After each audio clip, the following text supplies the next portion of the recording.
today's program, I've got Steve Dodds. We're going to talk about comp plans. I don't know who's jazzed about comp plans exactly, but I can tell you that I've gotten several requests so far in this year for comp plans. So I wanted to talk to some guys that have experience with what considerations go into how you do a comp plan. I know there's, it's like maybe like all the options of trying to get the right lottery numbers or whatever, but the different considerations that go behind it are obviously important. And I've got Steve Dodds here with experience in that area to kind of talk about what you need to consider and where you need to start. So, Steve, thanks for coming on. Yeah, thank you, Brian. I really appreciate it. So thank you for joining us, guys. Wanted to take a second and introduce myself. So if you don't know who I am, my name is Steve Dodd, and I grew up overseas in South Africa, Cape Town, South Africa. Raced motocross and with my dad, and really that's what got me hooked on motorcycles. Didn't really think of making a career in it to start with, but came back to the States and thought, I was going to be an architect, had big dreams. What's your basic starting point? Where do you go from first consideration? So the best thing to do, just to start out with, what do I need to pay to get the right person? Right. So I need to really do a little bit of market research and figure out, okay, well, what do I need to pay to get a good sales manager or a parts manager in my area? And this is where cookie cutter pay plans start to fall apart right off the bat, because a cookie cutter pay plan you get from your, somebody in California is going to have a totally different end goal, paying somebody a totally different amount of money. And that's really where you got to start, is what do I need to pay to get the right person? Okay. So after that, the biggest consideration is for that position, what does that person control? What do I want to see them doing with their time? What do I want to see them paying attention to? Because pay plans always drive behaviors. And that's one of the big things we see with the 20 clubs is, if you have a pay plan that makes somebody pay attention to something, they pay attention to it, right? So if their pay plan is primarily designed around holding margin, they're going to be really good at holding margin. Now you might have an inventory problem because they're not paying attention to that, because their pay plan tells them they get paid more if they hold more margin. So it's kind of figuring out what they control and what they need to pay attention to. So to kind of give you an example, if we're talking about like a sales manager, for instance, the big things I want that sales manager to pay attention to is I want them to pay attention to vehicle margin and volume, which really vehicle margin and volume comes down to profit in the department, right? If I get more volume, that increases profit. If I get more margin, it increases profit. So I kind of boil it down to that.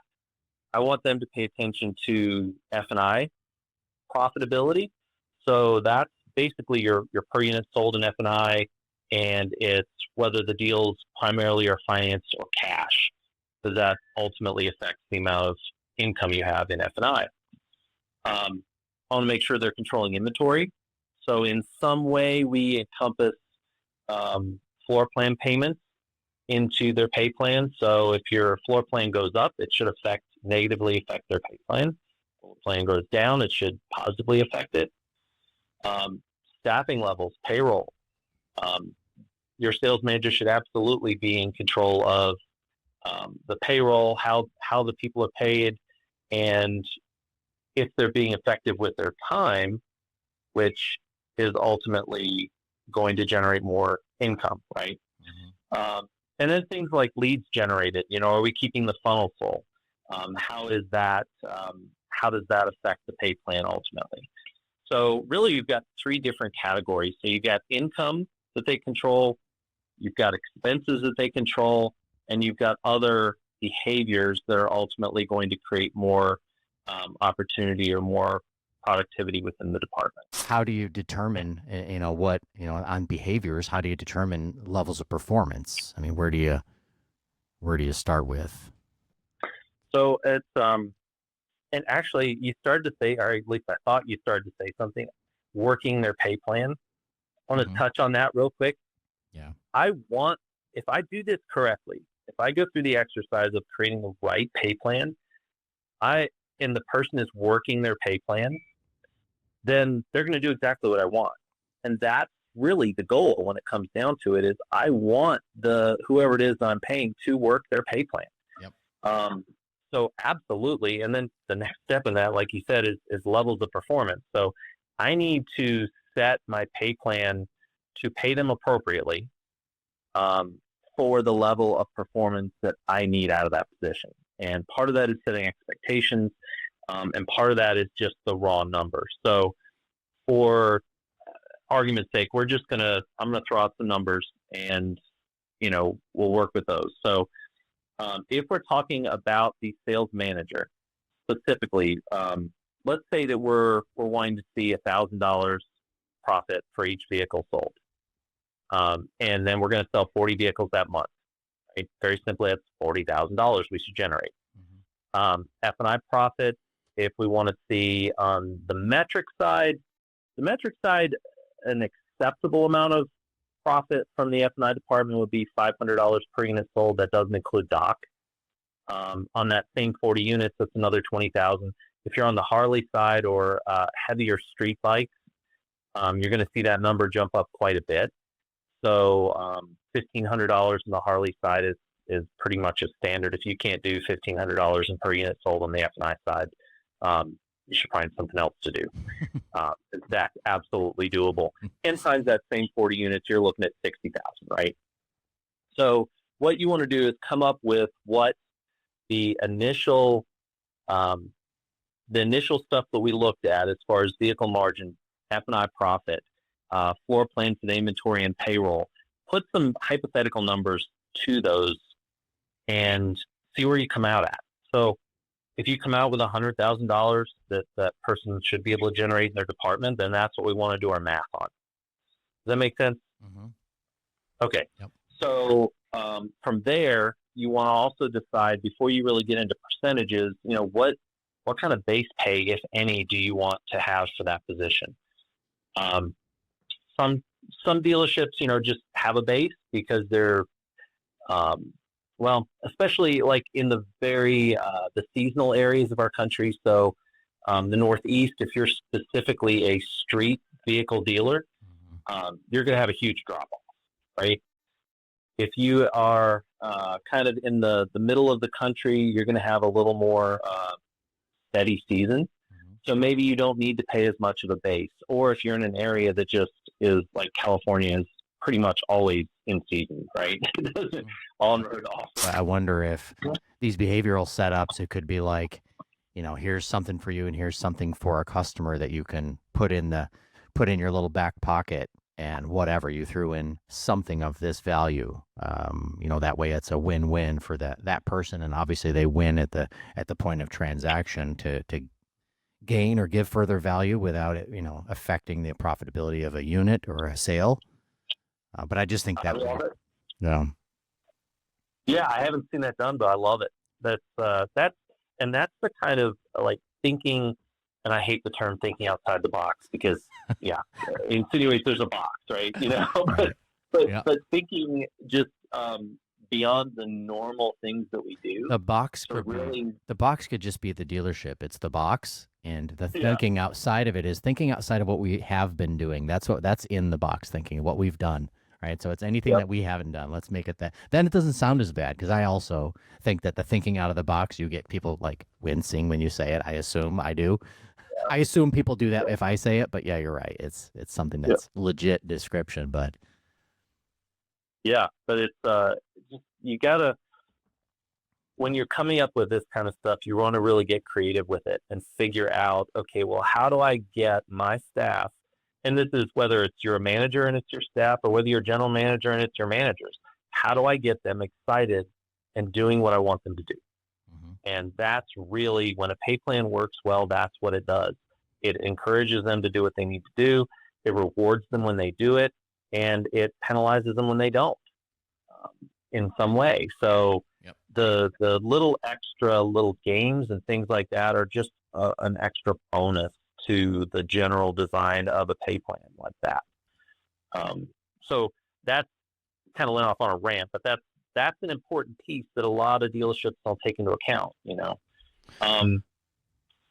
So if we've decided we want to pay a person, and I'm just going to pull some numbers out of the air so that we've got something to talk about. Mm-hmm. So let's say that we're going to pay this person, or we want to pay him $50,000 a year, Mm-hmm. and we're going to make $10,000 a year their base, and the other 40 we need to come up with a percentage. So for round numbers, let's say that we've decided we want to give away $20 a week for hold that for the discretionary, or $50 a week for the discretionary piece, so that comes off of it. So the balance that we're left with, what we want to do is go back to the beginning where we looked at how much income there is to the department based on the behaviors. We want to look at, say, that $100,000 that we're bringing in, and what percentage of that do I need to pay in order to get to the number, the payroll number I want to get to. Okay. So I'm going to leave that up to everybody who's listening to come up with the math there, but it's just taking those pieces. How much do I want to pay minus my base? What percentage of my income do I need to pay to get to that number? And once you've done that, so that's not the hard part. Okay. The tricky part now is you want to make sure you're not under or overpaying based on performance changes, because we made some assumptions here that we are going to hit certain goals, and we developed the entire pay plan around them hitting certain numbers at this point in time, right? Does that make sense, Brian? Mm-hmm. And what happens inevitably with pay plans, if we don't do kind of a double check on this stuff, is that we get somebody in, we set up a pay plan, everything's great, but their performance is not going to be exactly what we planned on. So if they underperform, what we need to do is take that number and cut it down to what is the bare minimum acceptable performance, and what does that pay them. So we want to make sure that two things when we look at the bare minimum acceptable performance. We want to make sure that that is enough of a dip in their pay that it encourages them to go find something else to do, right? Mm-hmm. Yep. Because the last thing I want is somebody doing a poor performance and they stay because they're happy with their income, right? Yep. Because then I have to fire them and all that, which we'll do if we have to, but right. I'd rather have them leave. Is it then maybe some sort of, I don't want to say arbitrary, because certainly almost nothing's arbitrary, but is so if for example, if an owner or the management has a comp plan that they look and they say this is these people are performers, but it's going to pay them too much money, right? So at what point does that become if you've got something, right, where you've set it up and it kind of, let's call it, it throttles somebody, like I think of like the cell phone companies that give you slower data. It's unlimited, but it's slower, right. What would be a reason why an owner would do that? I guess, and I'll only ask that because I'm curious to unwrap that puzzle and rewrap it up the right way. Do they do that because it's a perception of that's more than I made in that role, or where do you feel like that would come from? Yeah, that's usually, ownership. It's funny because if you own a company, you're not guaranteed anything, right? Sure. You're not guaranteed any paycheck. There are years where business owners don't take any money out. And sometimes it's hard to pay somebody, sometimes more than what you're making, in order to perform, even if they're performing at an exceptional level. So, yeah, sometimes ego gets involved. Sometimes it's, they're making more than I am, or they're making more than I did.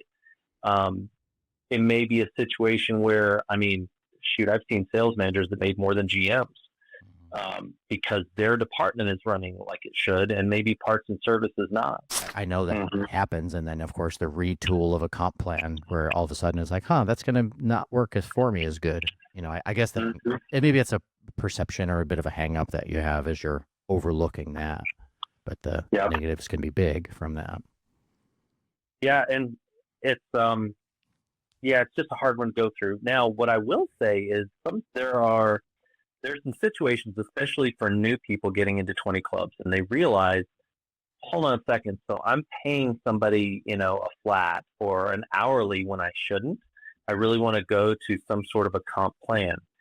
And that can be tricky to do, especially if the person is looking at it going, well, I get a guarantee, and now you want me to risk my pay. So, owners will go in, they'll develop a comp plan of sorts. Then we see this specifically with service departments. That's probably the most common because a lot of techs get paid an hourly, and we really recommend you go to a flat rate where the tech, basically, if they complete the jobs faster than the time that the customer is paying for, they still get paid an hourly as if they had spent that amount of time on the job. Okay, Does that make sense? Yeah, the book rate. The book rate, right. Yeah, so they're working it faster, but still getting the book rate. Bingo. And that is one of those things. And what we find, the way that works best, if you do have to change a comp plan, and you really are trying to do something that is in the best interest of the employee, which hopefully everybody is, if you run those plans side by side, the old plan, the new plan, and you can show the employee that if they work their butt off, they'll make more money on the flat rate plan versus the hourly. That is a really effective way to make a change like that in your pay plan, and let the employee decide, which plan do I want to be on. And with, of course, when I say that, what I mean is you're going to encourage them to go in the right direction, obviously, the direction you want them to go, but they ultimately can have the choice as to whether they want to make more money or not, with a comp plan change. So the trick is always to, when you're changing your comp plan, if you have to, is run side by side and let them see the difference between the two comp plans, and see what makes them the most money. Because usually with comp plans, when you're making a change, it's from some sort of hourly or performance to like something where they can make some commission. And if they just work a little bit harder, they'll make a whole lot more money on the commission side. Thanks again for listening to this lost tape of the Dealership Fixit Podcast. These guest interviews hit hard, and we're bringing them back re-edited, sharpened up, and focused entirely on what matters, helping dealerships like yours improve, grow, and win. If you got something out of this one, hit that share button or forward it to a dealership friend who needs it. And make sure you're following the show so we can keep bringing you more content like this with convos with people shaping the powersports industry. Catch you on the next one. Still guessing what to pay on a used bike? Still holding aged units that just won't move? It's time for a real system. Moto Hunt's ultimate used inventory playbook shows how the best dealers are finding better inventory, pricing trades right, and turning used bikes faster with fewer mistakes and more margin. It's short, real, and free to download right now. Visit dealers.motohunt.com to grab your copy or check for the link in the notes.